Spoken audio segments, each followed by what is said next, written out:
আলী, ইমাম হাসান হোসাইন, ফাতেমা, বিশ্বনবী, এই পাঁচজন আহলে বাইত। এই পাঁচজন কি বড় একটা গুরুত্বপূর্ণ কথা। সেই জন্য আলী কিন্তু সাধারণ আলী নয়, আসাদুল্লাহিল গালিব, পাঁচ পাঞ্জাতন আপনারা জানেন।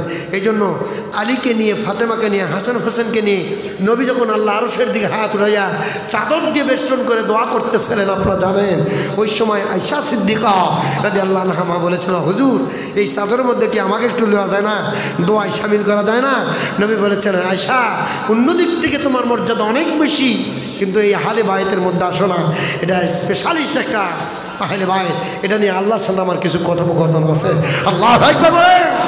শোনা ভাইরা, আমরা কি এই মানুষগুলোকে নিয়ে, আমরা কি নবীকে নিয়ে থাকতে চাই না বলেন? তাহলে নবী বিরোধী যত কাজ সব আজ থেকে পরিহার করতে হবে। আল্লাহ পাক তৌফিক দান করুন, বলেন আমিন। আর জোরে বলেন আমিন।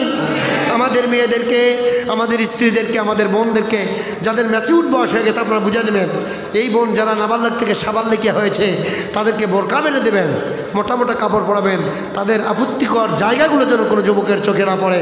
অনেক জায়গায় দেখছে বুড়িমা বোরকা পরে যাচ্ছে, আর ক্লাস 9-এ 8-এ ক্লাস 10-এ পড়া মেয়ে ওটা শুধু জামা কামিজ পরে কাটা পোশাক পরে নিয়ে যাচ্ছে।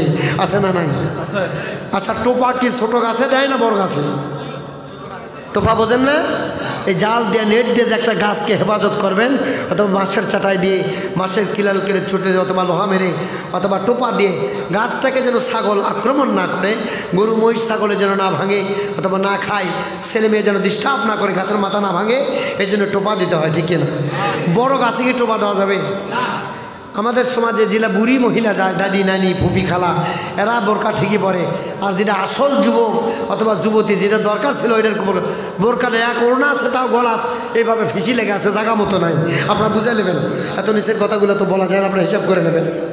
তাহলে আমার প্রশ্ন হলো, যেই মেয়ের দিকে তাকালে 3 থেকে 4 জন মানুষ জাহান্নামে হবে, কয়জন?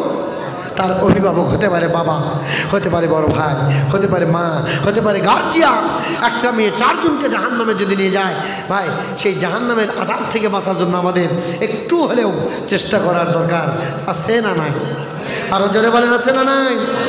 ও যুবকেরা, তোমাদেরকেও বলছি, তোমরাও বেগানা কোনো মেয়ের দিকে তাকাবে না, নজর দেবে না, কারণ তোমাদের প্রথম নজরটা তোমাদের পরর নজরগুলো শয়তানের নজর। বলেছেন কে? বিশ্বনবী মুহাম্মদুর রাসূলুল্লাহ। এই জন্য কখনোই কোনো মেয়েকে শীষ দেওয়া যাবে না, ইফটিজিং করা যাবে না, অবশ্যই চোখ টিপুনে মারা যাবে না, আরও অন্যান্য যে কাজগুলো আছে এগুলো করবেন না।